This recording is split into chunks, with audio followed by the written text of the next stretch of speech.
Welcome back, everyone. Another episode of the State of the Sandlot. Last week came back at you guys with opening takeaways from around the league. This week, back again. Without further ado, we're just going to bring in co-host Gio, who was here last week, sharing a lot of insight, a lot of good thoughts. He's been with us in the preseason as well, just making him a mainstay on the channel at this point. Welcome back, dude. You are in the same location now. This is 2 shows in a row. There's some records that have been broken around Major League Baseball, but this is a Coffee with Commish record. Gio has joined the show from the same location 2 weeks in a row. That's exactly, yeah. No longer on the road. I got some home games here, so that's a good feeling not being in a hotel on a Sunday evening. I promise you that. Yeah, I bet, man. It's a good feeling having you back on the show. Let's just jump right into it. Last week we talked about a lot. There was only a handful of games that we could react to, so some of our reactions they're not overreactions, but there's 4-game sample sizes. It would be like if we did a show after every series during the regular season. It doesn't always mean the most, but I don't think we're far off on a lot of things. We'll get into it as we get into the show. But let's just start some notable news around the league. The Tampa Bay Rays still have not lost. 9-0. They've done it in dominating fashion, even if they've done it against not the creme de la creme of Major League Baseball. They took care of business against the Tigers, the Washington Nationals, and then the Oakland Athletics. Maybe the 3 worst teams in the league, and maybe the teams that will have the 3 worst records in the league when it's all said and done. But what do you have to say about them? And then any other news and notes from around the league? Yeah, like as a Yankee fan, it hurts when Tampa comes out this good. It hurts that Tampa just broke a Yankee record that was standing since 1939. We love to see it. If you're not from New York, we love to see it. Get the Yankees out of the history books as much as you can. I got all this like Cleveland stuff behind me, which is also kind of just funny about that. But anyway, good for the Rays. What breaks my heart is, you go on social media when the Rays have been winning all these games, and the lack of fans that are in the stands. It is kind of sad. Like, they're out to the hot. I saw something on Twitter today. Like, they're off to the hottest start that you could possibly be on. They're going for a record. They're playing a bad team, and just the attendance was just abysmal, right? So I hope that the Tampa fans kind of come out more in stride. I do think that this Tampa team is one that's going to contend aggressively because their starting rotation is. I had a Rasmussen played. Is it Rasmussen? That sounds Russian. Is it Rasmussen? Rasmussen? How do you pronounce that, guys? I just call him Drew when I talk about him with my friends. Yeah, it's Rasmussen, I'm pretty sure, but we can fact check that for. I'm going to say Rasmussen because that's more fun, but I'm not correct. So for my news people out there, this is not probably the correct way to say it, but it's just a fun Russian way to say Rasmussen. So his prop today at like 5.5 was nuts. The guy came out 8 strikeouts. He owned the Oakland Matters. It wasn't even close. Wander Franco hits a home run and it clearly leaves the stadium. It was they're just a really fun team to watch, and they were basically bringing life back to a Tampa team last year, which was kind of like missing some star power. Like it felt like, what Tampa felt like last year? It felt like the Giants this year. Because if you look at like the Giants metrics, we're going to talk about them later in the show, they're putting up good like offensive numbers on paper, but like when you watch the Giants, they're just not impressive. Like they don't bring a box office effect in any way. Off the World Baseball Classic, Randy Arozarena is coming as advertised. He looks lively to begin the season. Wander Franco, like the two of them batting back to back is like box office. And if Tampa can continue to do that, that's awesome. Other things that notable happened: Nolan Arenado joined the 300 home run club. So good for him. I mean, he's already capping off what I think will be a Hall of Fame career. I think he joins also in a more exclusive club of 300 home runs, plus I think 10 gold gloves. So I think he'll get into the Hall of Fame just based off the gold gloves on top of the offensive stats. But, good for him.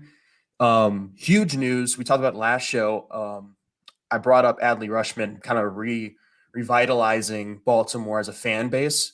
Well, Baltimore sold out first time since 2018, opening day against the Yankees. So I had a play out yesterday, Baltimore and the Yankees, first 5 over 4.5 runs. I missed it by this much, but I said it in the tweet, like the Yankees and the Orioles, I'm for it all season, man. Like it's so much fun to watch that young team also play a Yankee team that's not like a, aging veteran kind of deal. So I had so much fun watching baseball this week. I thought there was a lot of great things that happened, and good for the Rays. Yeah, and Baltimore fought back in that game. They didn't end up winning. They did. 5-3, I think, was the end result of that game, right? So it's a different story than what we've seen in the past, where the Yankees come in, the Yankees are going to win 2 out of 3, 3 out of 4. Maybe they get out of there with a sweep. It's a different aura around the Orioles. My big hope is, I know the Orioles, the ownership is a mess. They have all of these financial issues with the TV rights and everything related to the financials with that team. I hope that they add talent here. They clearly have a very solid foundation. I hope that they do not squander it. Yeah, well, it's going to be rough, though. This is one of the points I'm going to be talking about with San Francisco about I really think 2023's draft free agent class was going to be like the last major free agent class for a couple of years.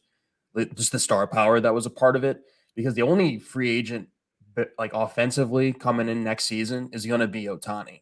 And we know that there are going to be certain teams that are just not going to be in the Ohtani sweepstakes unless you trade for him and convince him to be a part of your franchise.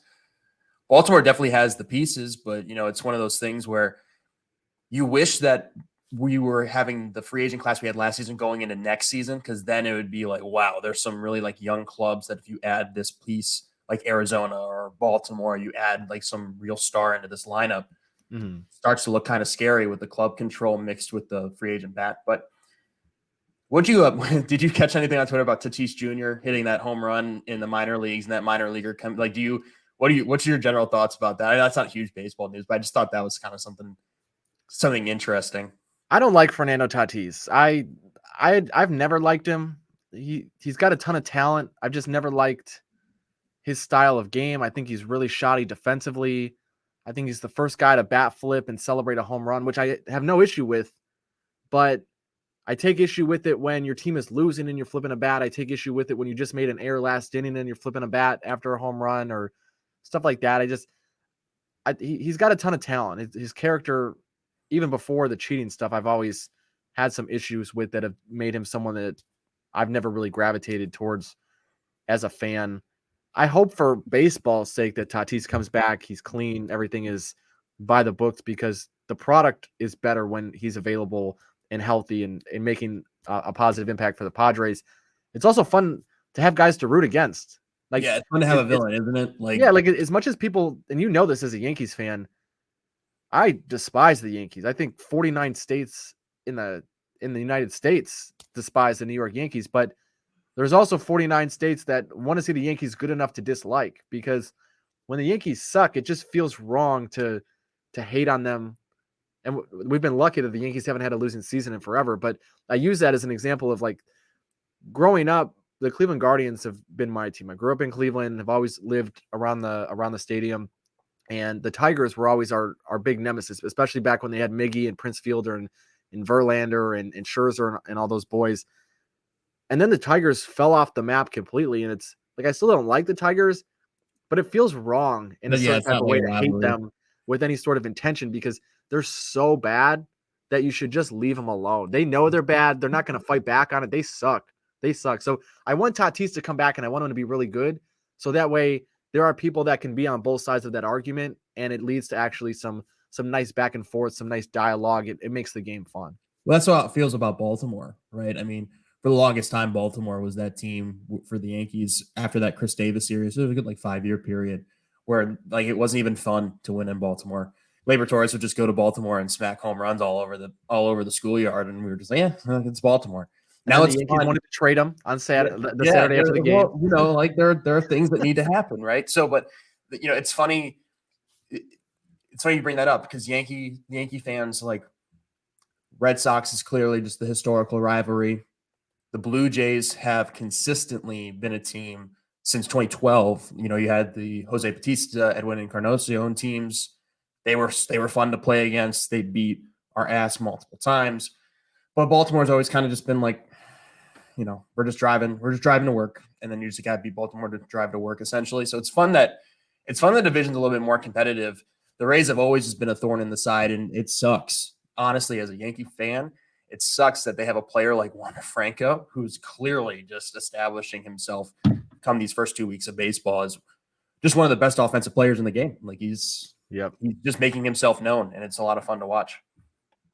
I agree, man. It's going to be fun to watch, though. And especially, I'll pull up the standings again one more time. We talked about it in the last show. One of our big takeaways, even from the opening week of the season, it was very apparent. The American League East is going to be a gauntlet. And the I think Rays are. Boston's about to fall off, though. But I I think don't disagree. The Boston, I picked preseason to finish in last place, but the Rays, you would assume, are going to lose a game at some point. They're not going to go 162-0. But the Yankees have been really good. There's some positive news on the injury front, which we'll get to a little bit later in the show. And then the Blue Jays, as bad as they've been, somehow coming out of the weekend 6-4, having not played their best baseball. yeah, I think out of all these teams, like Baltimore probably had it rough going up against the Yankees to start out. Boston going up against Detroit was a nice break for them. Like that's a good team to get some W's against. Yeah, and it should have been Pittsburgh too. Boston hosted Pittsburgh and gave away wins. So Yeah. that's like, and that. So I think that's another point. We can get into this. I know you have a team that you're high on, like the Tampa Bay Rays. Not to continue to saturate the show with them, but they are worthy of a lot of attention this week. And any baseball show should be talking about them a lot. The Tampa Bay Rays, you can see they're 9-0. They've won 6 games on the road, 3 on the road. All of that's impressive. We go look at the overall so far. Best record in baseball, of course. They're the only team that hasn't lost. But it's not just that they've won these games. They've scored 15 more runs than any other team in baseball. And then we go look at who's allowed the fewest runs, and there's still a pretty healthy gap between them and the Milwaukee Brewers, so which obviously leads to a run differential that is miles and miles better than any other team in the league. The Tampa Bay Rays do not have a weakness in the rotation. And I say this before Tyler Glass now even is back healthy. Like the dude's still on the mend. Having a rotation where you have Shane McClanahan as your ace, Tyler Glass now as your eventual co-ace, and then you have Springs, Rasmussen, and Zach Eflin in no particular order as your 3, 4, 5. You will never walk into a baseball field on any day feeling as though you have no chance to win. And when you're playing 162 games in which every regular season game matters a lot, unlike the NBA, who just concluded their regular season, when you have a baseball team that is never sacrificing wins, they're not going to have a lot of bullpen games this year, other than maybe for rest or maintenance reasons. The Tampa Bay Rays are going to win a ridiculous amount of baseball games. Their approach at the plate, we talked about it. B-Flow joined that video on the channel preseason, and we talked about the Rays' organizational philosophy at the plate had changed significantly. And last year, they were focused a lot more on mechanics, launch angle, trying to get the ball up in the air more, a lot of this new age stuff. And this season, they came back into camp, and they collectively decided as a franchise, okay, we're going to simplify our approach here. Yandy Diaz, we get it. You don't want to hit 40 home runs. You want to hit a bunch of line drives. You want to get on base. You want to just be a productive hitter. And you know what? We'll just let you do that because you had a really underrated, highly productive season last year. And now this year, we have a lot of guys coming back. We have Wander Franco coming back. We have some guys coming up from the minor leagues that are going to make an impact. The guys like Curtis Mead. We have Josh Lowe coming back, who was a really highly touted prospect last year, sort of floundered, and now is finding himself in more of a niche that I think he's thriving in against right-handed pitching for the Rays early in the season. And then you have a motivated Randy Arozarena. You have there's all of these things coalescing for the Tampa Bay Rays that have been great. And we can take a look at just their swing decisions here through the first couple of weeks of the season. Last year, they chased a decent amount. They missed a lot of pitches inside the strike zone. This season, you can see they've swung at the 5th fewest pitches outside of the strike zone. Their contact percentage on pitches inside the strike zone has gone up significantly. Last year, they were a team that a lot of times we would look at the opposing pitcher to go over on their strikeouts. You can see top half of the league in Z contact percentage so far, which is in the zone contact rate. It's a philosophical change that you can see manifesting early in the season. And again, I know they haven't played anyone really impressive. They haven't faced the league's best pitching. I'm sure those numbers will regress slightly, but they're 9-0, and it's for a lot of reasons that are sustainable. Like they didn't hit well last year. There was major deficiencies in the field last year. Like Franco's, like they're running bases well. They're making good decisions at the plate in terms of what pitches to swing at. The starting pitching looks ridiculous. Like it genuinely looks like they could have 5 guys in the top 20 in the Cy Young conversation. Yeah, and seriously, because I was watching the Rasmussen game yesterday. Again, I'm going to say Rasmussen because it's just more fun. Watching him pitch, like Oakland was lost. Like the way that he was delivering my lord, like he was delivering fastballs on the corners and everything. I don't know. I don't know how to deal with this. So like, and Rasmussen is arguably like their fourth guy. So it's if not fifth. Like there's the 3 through 5 there after Glass now comes back. They're all like Rasmussen didn't start before last year. Last season, the Rays were like, "Hey, if we asked you to throw a cutter and maybe start the game, would you be okay with that?"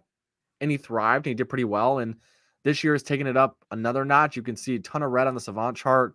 I know it's early, but a ton of red. Last year, gave up a lot of hard hit balls.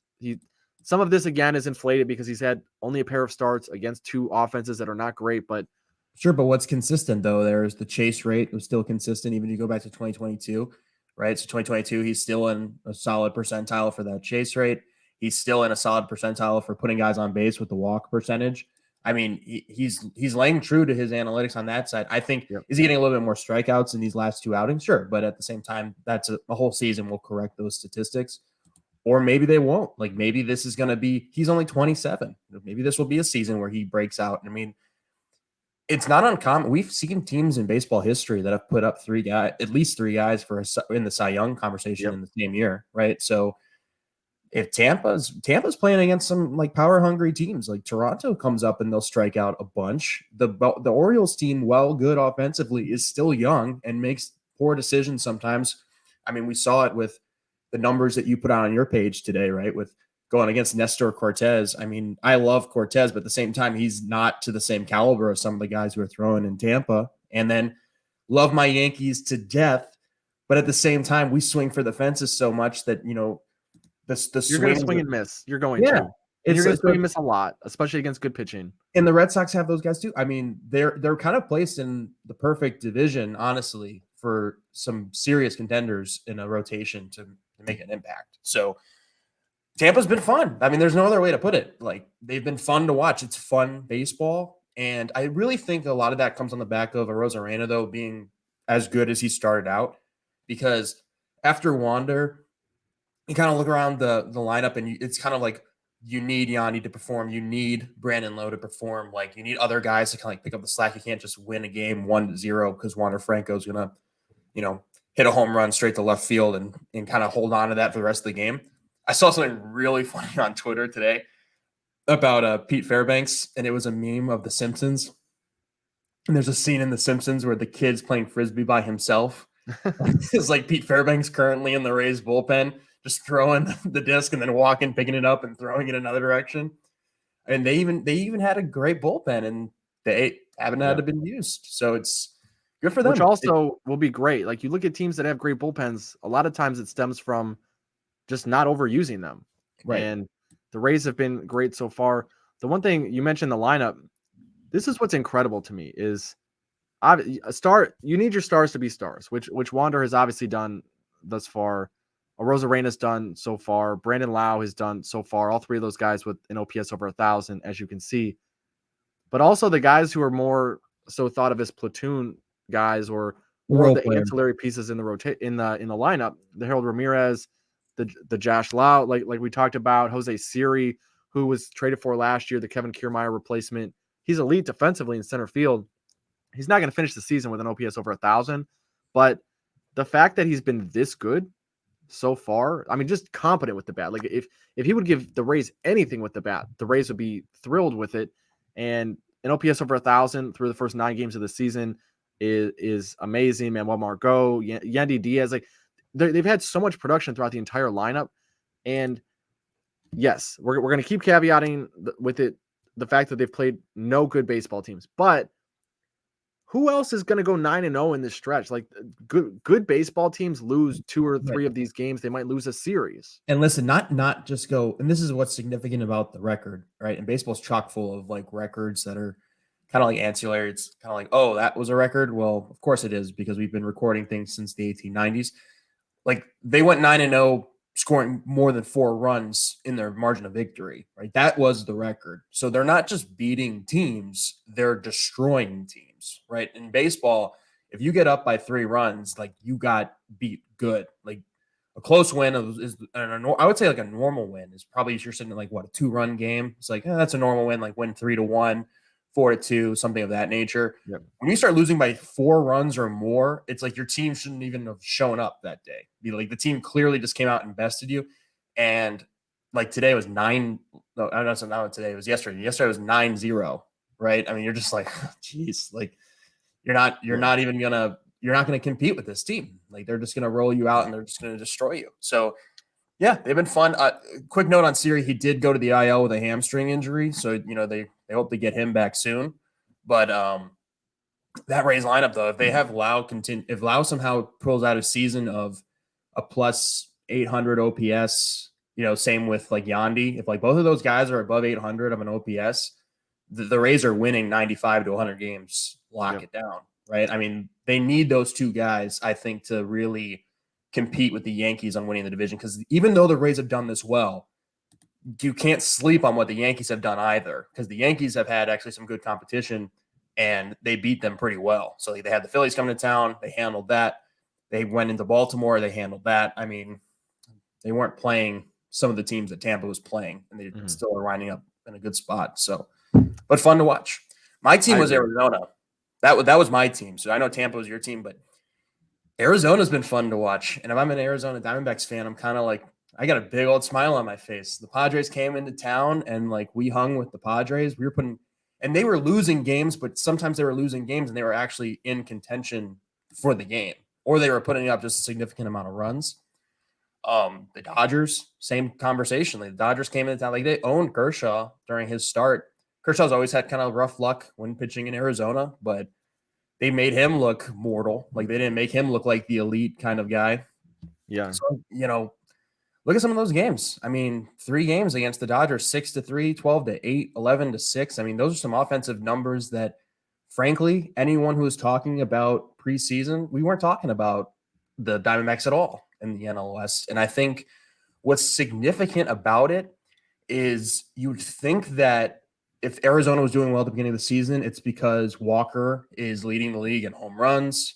Like the vets that are kind of on that team are the ones paving the road, like the Kendall Martes and the Lord Gurriel Jr. You have some of the players up here, right? The Christian Walkers. You'd think those are the guys that are leading the hump, but it's not them. Like it's Perdomo who's helping lead them forward. It's Corbin Carroll it seems like every time Corbin Carroll gets on base, he's going to steal his way, possibly even to third base, right? I mean, they just lost Kyle Lewis to an injury, but there was some excitement around him in a couple of games.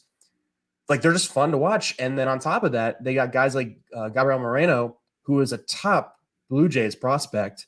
And, he was part of that deal that brought him and Lourdes Gurriel for Dalton Varsho. And he's not even doing exactly what he needs to be doing offensively, but he was touted as an offensive prospect. Mm-hmm. So you got guys on the team they're not going to be just the quiet team that these NL West teams that we thought are going to really compete for the division, like the Padres and the Dodgers can just walk in. Like, yeah, we can chalk up to a 2-1 series win. We can chalk up a sweep at 3-0.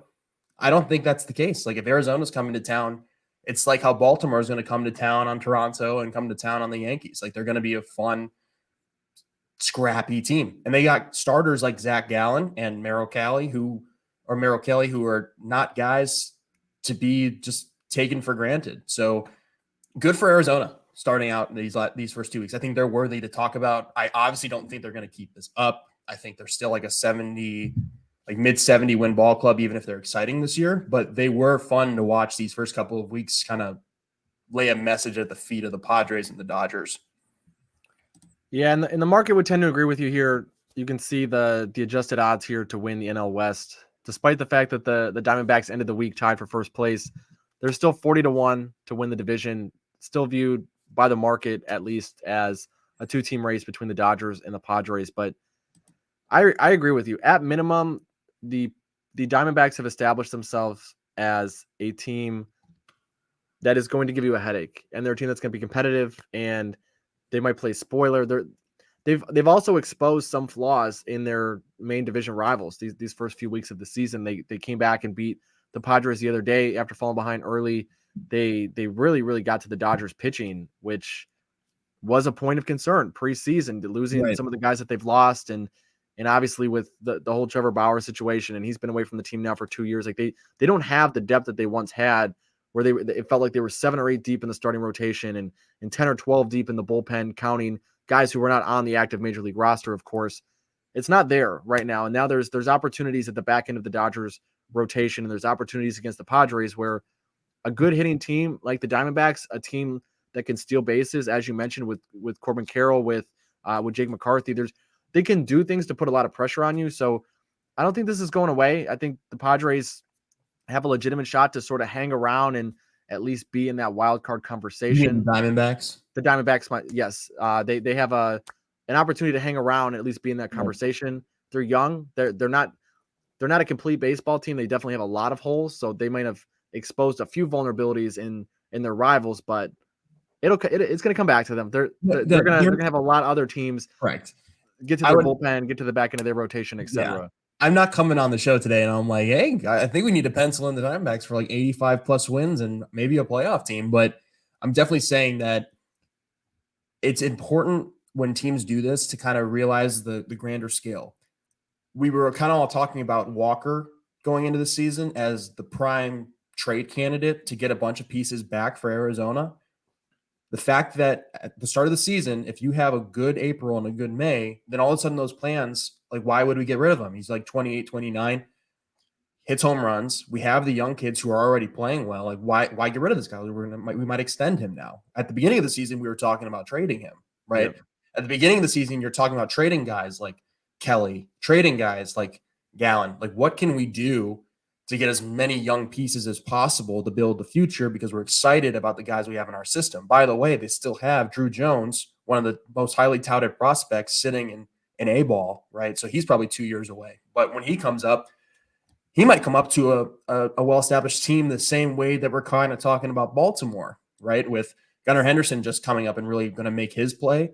Well, he's coming up to a team with already like a guy like Adley Rutschman. So are we going to see the same thing in Arizona where Drew Jones is coming up at a time that Corbin Carroll has already established himself, right? So they're just a fun team, and I love talking about this kind of stuff because I love talking about the front office. And when you see young teams like this start to really prove it and play really good teams and start winning, then all the front office mentality has to change. It completely reshapes your trajectory of where you go as a franchise. So I would look at that. I don't think Christian Walker now is my guy to be the trade chip at the deadline. Like, I think they keep him, honestly, if they do this well at the beginning of the season. So good for them. And the Dodgers have some shit to worry about, man, because Tatis Jr. comes back. That Padres, I watched the game yesterday, the Atlanta. I don't know if you caught the Atlanta game, but it was watching Xander Bogaerts lead off and then have Manny Machado, then have Juan Soto, and then Nelson Cruz actually played really well in that fourth spot. I don't think he'll do that every time, right? And then to put Cronenworth at 5, to slide Tatis Jr. into that, I mean, that's a scary first 5 batters for any team in the league. So Dodgers, I think, have some looking in the mirror. Like, they better win the Ohtani sweepstakes, because I feel like they sat out the free agency period this time around. They didn't pay people because they're going to go crazy with it. I would watch out because they're still a great team. Like, I still think they're going to be in running for the division. I'm not saying people are going to run away with it, but to take teams for granted like Colorado, San Francisco, and Arizona, I think is a mistake. So if the Dodgers can't close series against those teams, it's not going to be a slam dunk that they're going to be a key contender in the division if they can't close out Arizona or Colorado. We will see. I will save my. You're higher on the Dodgers than I am, man. I mean, I think that's your Mookie Betts fandom. No, I'm on the under 96.5 wins for the Dodgers this season. I think the Padres have a tremendous amount of flaws as well, but I'll save it for another show. But you're high. So you're high on the Diamondbacks. Give me a team that you're not high on after the first 10-ish games of the season. San Francisco needs to get their act together. Like, you need to find some kind of identity for the San Francisco Giants. You are one of the blue chip franchises. You were in on the Aaron Judge sweepstakes. Like I said, there's no major free agent class coming, right? So who are you, San Francisco Giants? Like, their offense is putting up some actually pretty significant numbers. Like, they had 4 or 5 guys all with OPS plus 800, but then you're dropping 2 to 3 games against Kansas City. Like, what are we doing? Like, if I'm a San Francisco Giants fan, I'm floored right now. Like, I can get losing to the Yankees, right? I can get that we pulled one game off against the Yankees and we lose the rest. That's fine. The Yankees are a much better team constructed than we are. How did we just lose to the Kansas City Royals, though? Like, truly, that's the question I have coming out of that series. At And home. look at some of these numbers, right? I mean, some of these guys are performing exactly how you want them to perform on an offensive side. What is happening? And what's scary about this is these numbers that you're seeing on this screen are probably as good as it's going to get. All these guys are not these caliber of offensive players. All these numbers are going down, right? There's no way that a Conforto stays at an 872 OPS. I'd find that incredibly hard to believe, right? There's no way that you have an Estrada who's going to stay at 915. Like Estrada is going to be a good player. Like I think any MLB team would be happy to have him on their squad as a reliable offensive piece. But these guys are batting well above their weight. And I'm just so concerned if I'm a San Francisco fan. You cannot lose the Kansas City Royals the way that we did. The Kansas City Royals are going to be in the basement of baseball. They're still trying to put things together. I've now watched the Kansas City Royals in person. But fun fan base. You can tell it's very passionate. You can tell that they have a bunch of young studs, but the team is fundamentally they're not well put together yet. They're not there. I mean, we're talking the head of their rotation, Zach Greinke. So we're kind of like, let's not forget about Brady Singer. but he's not considered front of the rotation. Like Zach Greinke started on opening day, but no one in that nobody in that organization thinks Zach Greinke is the ace. But I can tell you that all the fans sitting next to me on the third baseline, they're like, oh yeah, Brady Singer, but it's really like, oh, they're still in Zach Greinke mode, right? That's a fan delusion. That is not a front office delusion. There's no caliber of thing that says to me like Kansas City is in the same conversation as Diamondbacks, as Baltimore. Not yet. I think they will be, but not yet. Fair. That's fair. When I'm San Francisco, what are we doing? Like we lost Rodon, which is fine. I mean, he's hurt. I mean, you got Sean Manaea. Well, that's what I mean. Like, dude, that's my team. That's my team. And it's not so much about the statistics. A lot of this show that we're going to do is about the stats and the underlying metrics of teams. But I got to talk about like, if you're San Francisco and you were just doing this push on Carlos Correa and you decided not to bring him in, okay, fine, fair enough. Correa is struggling right now in Minnesota, so it makes you look good in the short term, but we know that's not going to last, right? Aaron Judge is hitting dingers at the beginning of this season, the same rate that he was last season. Clearly looks like an MVP candidate again, playing in center field. We didn't sign him. We lost Rodon. What's our identity? Logan Webb? Logan Webb's who we're going to hang our hat on, because in my opinion, like Logan Webb, he's a number 2 guy in most like elite rotations. He's not the number 1. And who are your prospects? Who are your guys coming up? I can't tell you any top 5 prospects coming out of San Francisco. No, it was supposed to be Joey Bart. Like Joey Bart was, but he's got a back injury. He's going to be out for a week now, right? Yeah, but even before the injury, Joey Bart is floundered. I think logically too, you get caught up in the emotion of, okay, we just had Buster Posey for a decade, and now we have another catcher coming up who's highly touted. Let's just assume he's going to be another Buster Posey, and he's been anything but so far. I agree with you though. The Giants, the approach of the plate has been terrible. They're still swinging and missing at ridiculous rates. We can take a look at their swinging strike rate through the first week and a half of the season. I'll pull it up here so everyone can see as well. 26th in baseball, just atrocious. Swinging strike rate just means how often are you swinging and missing when you're trying to make contact with a pitch. They're in here with the likes of the Detroit Tigers, the White Sox, the Phillies, who are obviously missing Harper and Rhys Hoskins, and now Derek Hall to start the season, and then the Rockies. So teams that are not in great shape, and then you can see the Royals there as well. So the approach of the plate still incredibly flawed. Cashed on Dylan Cease over 7.5 strikeouts earlier this week. I think they're going to be a team that I'll continue to go back to the opposing pitcher strikeouts on a regular basis this year. They are disciplined though. They're not chasing a ton out of the strike zone. I think that's an important distinction to make, because people will come into, like we do shows during the week on Twitter in daily Twitter spaces, and people will talk about, oh man, like, such a bad beat. The Giants strike out all the time. Well, they strike out against guys who throw strikes because the Giants don't make contact a lot, but you can see their O swing percentage, how often they're swinging at pitches outside of the strike zone. They're 7th best in baseball. So right. Their play discipline is good. They're not swinging at bad pitches, but it's almost more concerning that they have a disciplined approach at the plate, and they still can't do anything overly productive. And I know we looked at the stats here with Estrada and Wade and Conforto and all these guys. Thairo Estrada, we can take a look at his previous years: 722 OPS, 813 OPS, 732. Like, he's probably a career 730-ish OPS kind of guy. So when you see him approaching 1,000 to begin the new year, yeah, there's definitely negative regression coming in here. The other thing with the Giants, you mentioned a lot of great points. Their infield defense is still atrocious. They went out and got Michael Conforto, patched up a little bit of the outfield defense. The fact that they don't have to run Jock Peterson out in the outfield every day is a major win. Just having anyone other than Jock Peterson in the outfield is a major win. Conforto's actually a pretty decent defender, but the big issue is the infield defense is just atrocious. And you combine that with a team that strikes out way too much and a team that doesn't have much top-end talent. Like you mentioned, you don't have Judge, you don't have Correa, you don't have Rodon. Sean Manaea is not even close to anything elite. Like, he's a name that used to have a little bit of luster to it, but the team is lacking. So I agree with you. They're not my team to talk about negatively this week, but I have no silver lining here, no argument against them trending down. Yeah, I mean, what are we going to have another 500 season of baseball in San Francisco? Like, is that what we're content with? Like, that's even worse than having, in my opinion, a 68 to 70 win season. Honestly, just be stuck in baseball purgatory where your players are good enough to win games but keep you out of high draft picks, and then also not good, but also then not good enough to actually make the playoffs.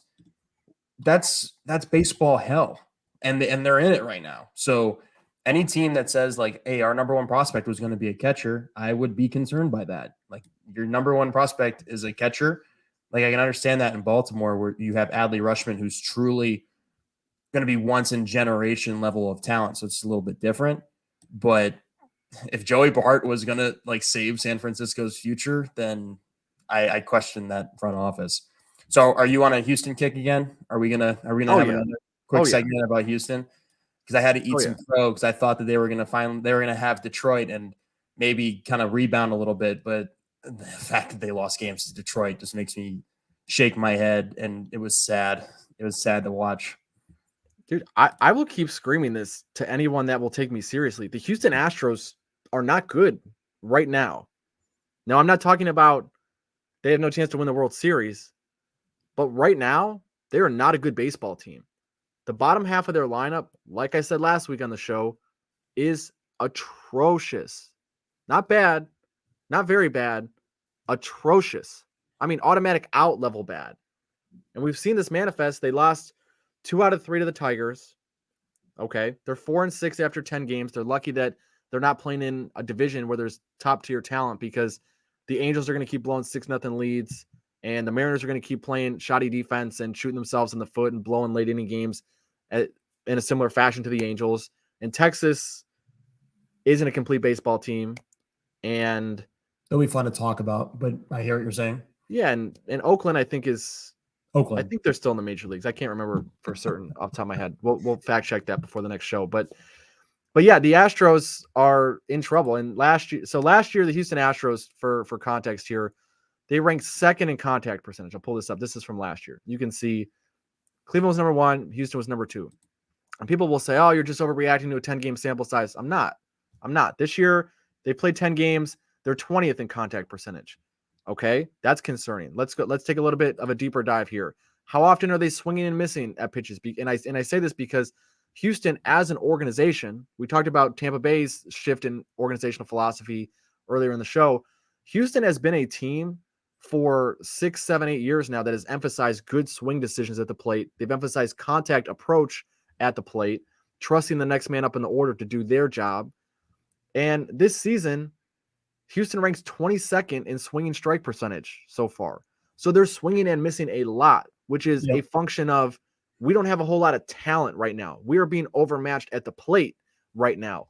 Now let's go take a look. Okay, like the Giants, they don't have a lot of talent, but they're pretty disciplined. So they can be competitive on certain days and against guys who rely more on getting you to swing at bad pitches out of the strike zone. Okay, the Giants will be able to draw some walks. Maybe they get a timely hit or two. Maybe the wind's blowing out. They can put some runs on the board. The Houston Astros, nope. Right now, the Houston Astros are 18th in O swing percentage, meaning that they're swinging at pitches outside of the strike zone more often than the league average team. So, what do we have in Houston right now? We have lackluster starting pitching. We have a bullpen that looks confused as to what their role is and what their job is when they get on the mound. And we have an offense that is being buoyed by five. I have to say five because I have to include Jeremy Pena. I have to because what Gio said last week. 5 competent hitters, even if one of them can only hit fastballs, Jeremy Pena. They have 4 automatic outs in the lineup right now, sometimes more, depending on who the opposing starter is. They are not a good baseball team at the moment. Yeah. And their defense, they've relied in past seasons on the shift in a lot of ways. Like the Astros have been so analytically driven and so intelligent with all of this data that they've had at their disposal. Kyle Tucker's not fast. Kyle Tucker's not that athletic. Kyle Tucker's a really high IQ baseball player. So if you can position him in a favorable spot, he'll be able to cover a lot of ground on the outfield. If you can position the infield in a way that Jeremy Pena doesn't have to have the most range in the league, okay, we're going to be in decent shape. There's things that have happened rule change wise, and of course talent wise with losing Verlander. They don't have a Garrett Cole who was there a few years ago.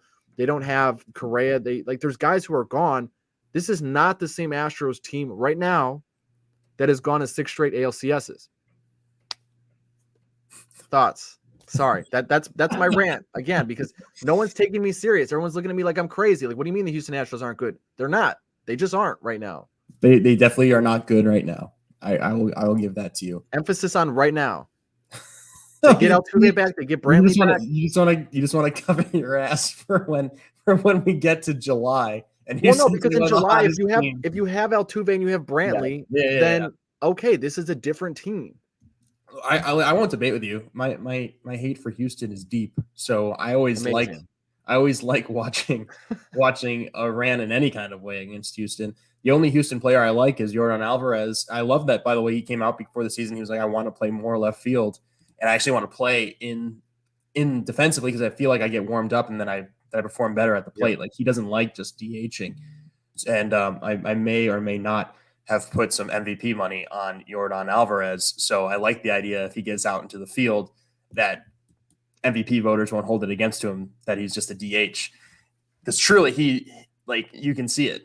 And thank you for bringing these numbers up. I mean, he's coming as advertised, 978 OPS. He's right up there in the home run race in terms of current leaders. Like the current leaders are sitting around 6 home runs. So he's got 3 RBIs.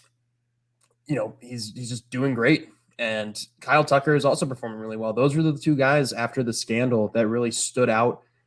Like they weren't affected by the scandal because they were the young guys coming up. And I like seeing those 2 guys perform, but everyone else, I'm kind of like, I'm glad that they're not really doing that well. I'm glad Bregman's kind of in the cellar. Like Bregman clearly hasn't figured it out to start the season.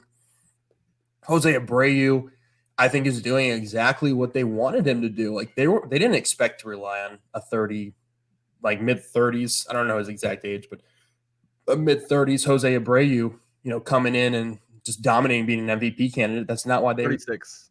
That's not why they brought him in. Like 705 OPS is. I imagine they want it more at like northward of 750, and then just being a reliable bat in the lineup that's just eating pitches against opposing batters. He's a disciplined bat, but it's concerning. I mean, go back to the games that we saw them play against Minnesota, right? I mean, they lost that close one on the Friday, and then they lost 9-6 in convincing fashion. And Hunter Brown put up a pretty good start for them yesterday. So losing 2 to Detroit is a knife in the heart. I mean, you lost to them at home. At home. Like, that's so now you go on a road trip to Pittsburgh, and we'll see how that plays out. I mean, their next 6 games are Pittsburgh and Texas. If they're going to figure it out, I guess it's good to figure it out against Pittsburgh, right? If you have a sweep of Pittsburgh, kind of gets Bregman get rolling, it might look a little good for them. I doubt it. Gio, did you not have the same thoughts last week when you said maybe they'll sweep Detroit? Maybe they'll figure it out again's Detroit. They lost 2 out of 3 to Detroit. I'll say this, man. If they don't figure it out, though, in the next 6 games, they have a 3-game stint against Toronto. Then they're on the road in Atlanta and on the road in Tampa. Like, if they don't figure it out in these next 6 games and pull together 4 or 5 wins, it's going to be hell to try and stay early. And these games in the early season, they always matter. Like we always talk about it. Like anyone who's like, oh yeah, they'll just catch fire at the end of the season. I mean, if you're going up against Toronto, Tampa, and Atlanta, and that's 9 games, and you're going 1-8, that's going to be rough. That might decide the Seattle Mariners division race at the end of the season, right? So, yeah, I won't disagree with anything that you have to say. We can move on to the injury report. The injury report is stacked, in my opinion, going into the next week, right? So we had some injuries that are incredibly significant. I'll start with those. So Brewers lose Ashby to a shoulder injury. Reports say that it's going to be 9-1, but in reality, I see him probably being off for the season, right? Yeah. So you have that significant injury that played out. You have Omar Narvaez going out until mid-June, which is significant for the Mets in one way. We'll talk about that real quick.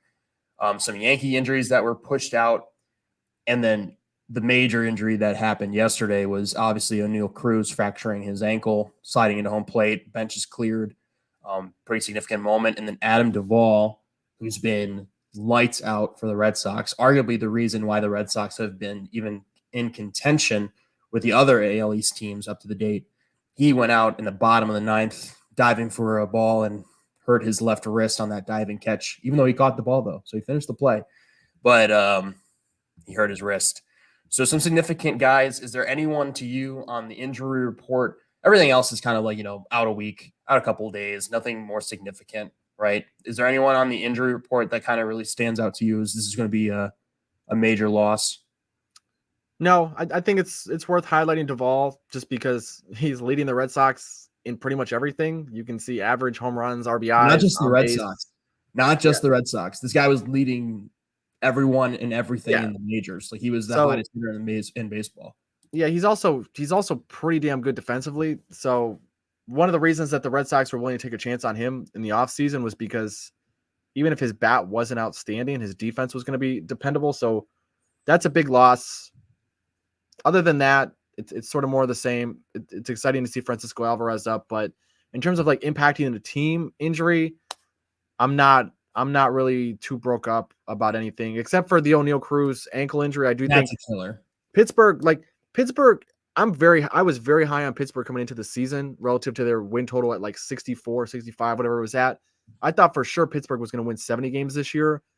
Seeing what we've seen out of Mitch Keller so far, Oviedo doesn't look like he's throwing up all over himself on the mound. It's a team that I think has an opportunity to surprise and be an 80-plus win team if they can stay relatively healthy. So I think that loss sucks. It also sucks because now they might not be able to sweep Houston, but we'll see. But I think like you shortstop defensively is probably the second most important position on the diamond behind catcher. And so you lose your starting shortstop, that sucks. And then you lose a guy offensively who's got a ton of upside right as the weather's about to turn and get a little bit warmer. It hurts. That Cruz is probably the biggest loss from this past week. Kind of like the Max Fried Max Fried was last week talking about his significant cut on the Braves. But so again, when I was talking about the Diamondbacks, like front office mentality, we were exciting. We're playing really well. We got this kid in Cruz who's lighting it up at the shortstop position. He's going to get fans in the seats. And then you got Reynolds outperforming. So Reynolds was another major trade candidate. And they were talking about extension talks going out further. Are we talking about that now again? Like, are we going to continue to talk about extension, or now are we going to talk about the fact that we're losing one of our most electric guys? Yep. And if we go on a downturn, see you later, Brian Reynolds, because some team is offering top prospects for Brian Reynolds, how well he's performed at the beginning of the season. So I think Cruz is big from a narrative aspect, just in the front office. Omar Narvaez going out is huge for the Mets, only because it brings up Alvarez, who just missed getting into the roster anyway for spring training. What I'll say about Alvarez, Mets fans, watch out. I watched the Miami team steal all over Alvarez, and he was not quick to get the ball out. We talked about how that's going to be a big factor this season. Alvarez is not known for being a defensive catcher. He never has been, never was. So what you thought Alvarez was going to be is just a dynamic plus bat as a prospect, and he's proven that. But now you're going to have him playing behind the plate, and you're going to have him playing behind the plate a lot because Omar Narvaez was a real stalwart. He was going to be that veteran catcher who's going to be good for the veteran pitchers before the season. I remember watching an interview where Alvarez was talking to an Hispanic reporter. The whole conversation was in Spanish, but you can find it on MLB.com. He was talking to him about the pressure of catching Max Scherzer and the pressure of catching Justin Verlander. He acknowledges the fact that these guys are established, and you brought in a vet and Omar Narvaez who can look at all those veteran pitchers who they have and be like, no, I have this, like, let me control the game. And now you're going to have some Mets guys who are going to be looking at this young guy behind the plate who's not quick and not known for the defensive side. I think he might struggle a little bit. So I would watch that and pay close attention to it. On a Yankees note, I have to cover that. Some injuries. Do we have to cover the Yankees? I do. Because the only reason is it's just that injury timeline's being pushed back. So all the Yankee hype was that Rodon, Bader, and Montas were all going to have a relatively short time, and they might optimistically be back in April. That's not the case anymore. So Bader's now been pushed to the end of April. There was hopes that he was going to even make it for opening day. That obviously didn't pan out. So he still got that oblique. And then they have Rodon, who they were hoping, again, that it wasn't super serious, that he was going to be back in the middle of April. Now he's pushing out to May 10th. So just some things that I think it's of the Yankee players, significant guys, like taking Aaron Judge out of center field is obviously a significant thing that they want to do. And then adding Rodon back to the Yankees rotation is a clear thing. So just pushing those guys back, I think, is something that's of note. Yep, absolutely. Hopefully, I mean, I obviously don't like the Yankees. I imagine nobody watching the show likes the Yankees either, but you never want guys to be hurt. If they're hurt, I just want to have that conversation with the one fan who's watching the show. Yeah, I mean, but you want these guys back on the field, so we'll definitely monitor that in the coming weeks. And if we have any reports from down on the farm or from the beat writers, we'll definitely pass that information along. But before we get out of here, Gio, this is your second official week, first full week betting on Major League Baseball. How did it go? What did you learn? What can you communicate to people who can take some wisdom, potentially, or at least some knowledge from what you've experienced? Never bet against Jesus Luzardo. That is why. That is wise. Especially in the first three. In the first three, man, yes. Never against Jesus Luzardo. Never bet against a Jesus Luzardo. That's the one thing I learned real quick. It wasn't bad. I don't feel like I had a bad slate coming out. I had a 1-3. I'm pulling up my page so I can actively look at some of the plays that I put out, right? So, I've kind of gotten it down to a process now. I always look at the bets first, then I go to the weather report. That's the first thing I want to see. Is there anything in a weather report that's like, wow, that game is going to have a significant impact? It's the games that have a 14-mile-per-hour wind that are in the low 50s and the wind's going in, right? And therefore, after I see that weather report, I immediately dive into a game, right? So that's what I'll do. Umpires, I'm kind of like flirting with learning about umpires at this point. So what's considered a K-friendly umpire? What's considered a K-averse umpire? What's considered a neutral umpire, right? So sometimes an umpire will say that it's a 21.5% K rate, and I would consider that a K-friendly umpire. But then I've been watching the games, not necessarily, right? Neutral. So there's some kind of like a flow to that, and I feel like that's going to come over time. So if you're watching the show and you're kind of want to take notes from me of what I learned, what I would say is baseball is not a game where you can place bets and not watch the baseball games. I think a lot of people will just rely strictly on the mathematics aspect of baseball and think that they can be profitable off it. You got to watch the games, because sometimes the numbers are going to say one thing, but when I'm actually watching, it's a completely separate thing, right? So anyone who went into the Boston game today or yesterday and saw Cutter Crawford's numbers, you immediately wouldn't want to place any money on Boston because Cutter had a terrible game. But if you watched, Cutter didn't have a very friendly umpire in his first start, so he wasn't getting the calls where he throws. And today against Detroit, he did have a friendly umpire, and he held the Detroit Tigers and made them swing and miss all game long. So it's making sure that you're actually watching the games to not only learn the players, but learn the umps. It's probably the major thing that I took away from this last week, because I had so many props out for pitching for pitchers on over or under strikeouts, or like -1 victories, where obviously the first 5 innings are incredibly important in those kind of bets because it sets the tone and you don't want to just be sweating the entire time. So that's my big note is the umpire stats might say something, but you need to actually watch and get a good idea of what that umpire profile really is. It's a great lesson to learn, and I'll bring it up because Swish Analytics is a page where I use for a lot of shorthand umpire information, and not counting the guys who have very, very small sample sizes.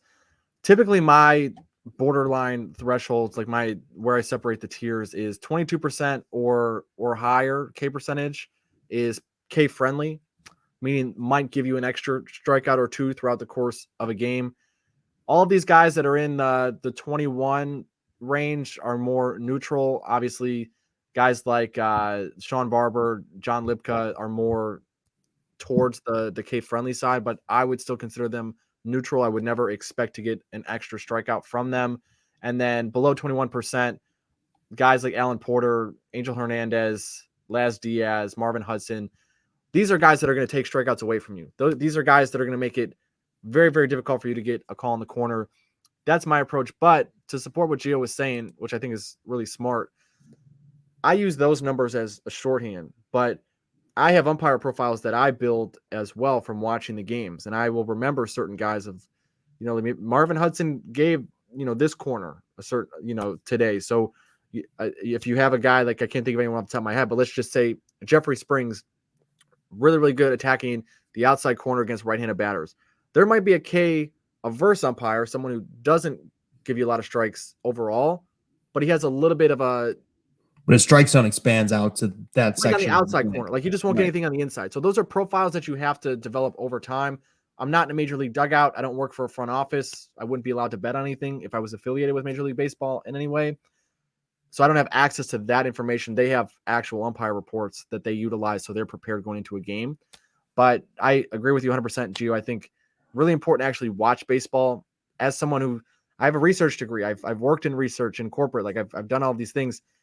You cannot solely rely on numbers in baseball. You can probably rely on solely numbers in baseball more than any other sport, but you can get so much more from actually watching a game and then pairing it with the data sets that you have at your disposal. So I think that's a great lesson to pick up in only week 2.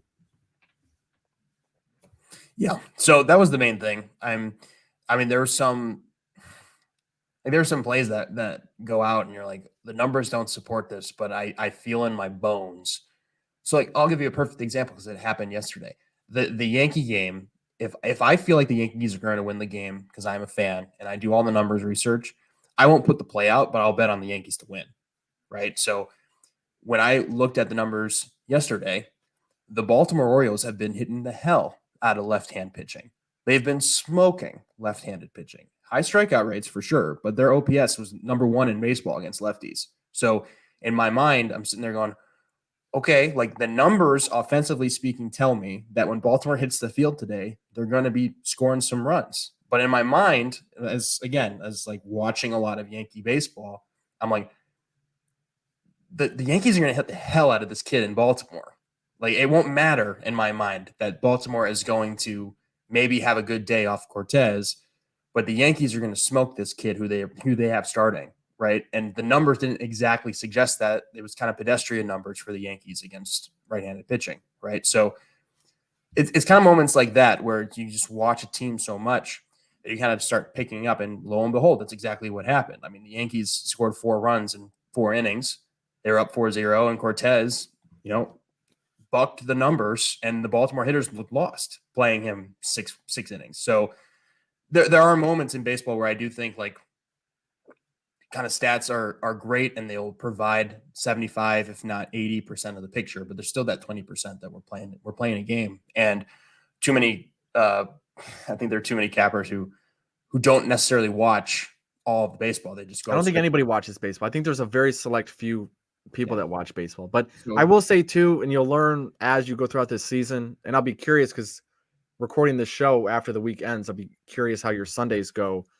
But Sunday's a weird day in baseball, and it's weird not by accident. It's weird because routines for baseball players, routines for everyone are important, but like especially in baseball, you're trying to hit round balls coming at you with a round bat.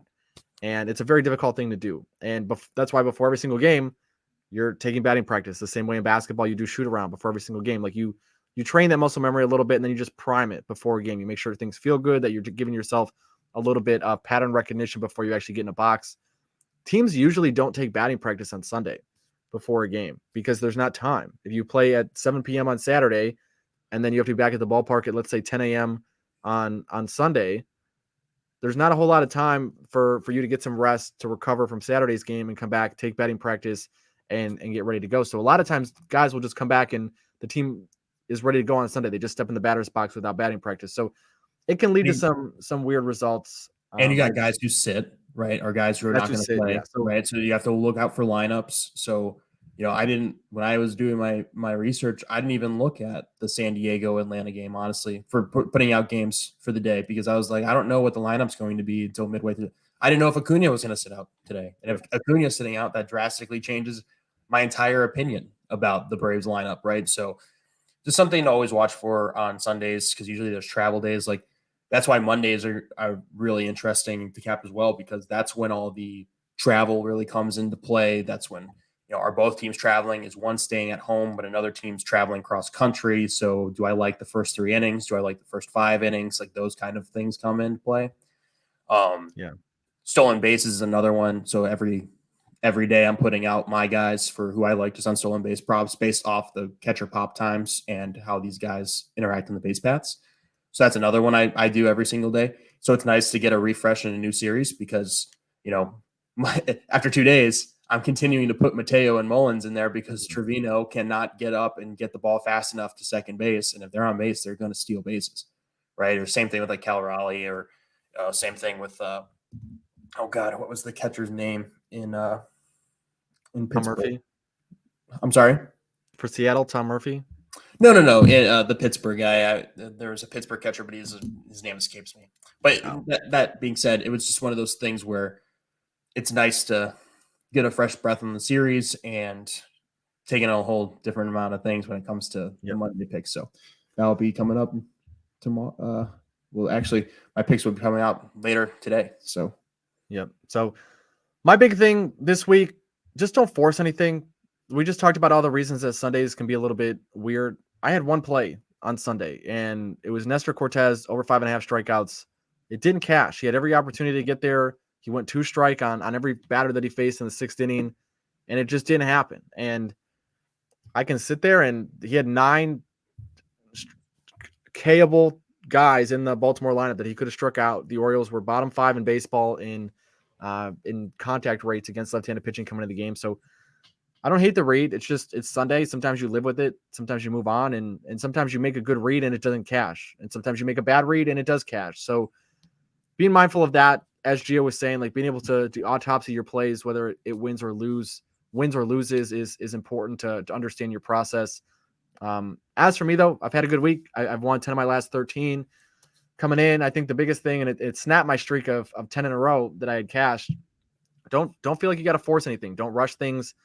Saturday, I had pitching lessons. I had a get together with some friends that I had to go do, and I felt like I maybe rushed the research a little bit. And fortunately, they were half unit plays, so it didn't kill what I had made over the last few days leading up to that. But don't rush anything. There's 15 games on the slate. Sometimes you just won't like something. Sometimes you don't have time to research 15 games, and if you don't feel like you can put something out that's of quality, that you can't put your money on something of quality, then I mean, it is what it is. That's totally fine. So going to the new week, focused, have a little bit less busyness on my end. So I'm looking forward to hopefully staying hot and just continue to make some more money. Amen, brother. Well, Gio, I appreciate you joining again, man. We've covered a lot. The Tampa Bay Rays are great. The Houston Astros, not so great. You highlighted the Diamondbacks as going up and the Giants as going down. I think we're in agreement there. Injury report, guys. We'll be back here every week, giving you guys an update on where things are at. If guys get hurt, even as recent as Sunday, we will have that in the show, and we'll try to give you some updates as best as we can. We'll always be sure to include that. Other than that, during the week on Twitter, we do Loaded Bases. It's a Twitter space, a Twitter show every single night at 10 p.m. Eastern. guys go through all 15 games on the slate or however many games there are for that day. And we give you some early leans, some early information. Sometimes we go VIP official right in the show. So if that's the kind of stuff that interests you over on Twitter, we do that. Every Tuesday, Liam and I are going to get on here and walk through the Dinger Tuesday promo on FanDuel, giving some information on that if you participate over there. So appreciate everyone who tunes in. Appreciate everyone who supports the work on a regular basis. Go follow Gio on Instagram and Twitter. Just getting started, but providing plenty of info, and you can learn right alongside him as he gets his feet wet. I'm over on Twitter, Instagram, everywhere at Commish Film Room. So if I say something smart from time to time, check me out. If you want to fade me, no disrespect. I'm here sharing information. You can do what you want with it. I like to think that you'll win more than you'll lose if you tail it. But same thing over here at Next Gen Geo. Just giving out information. You can walk through the process with me.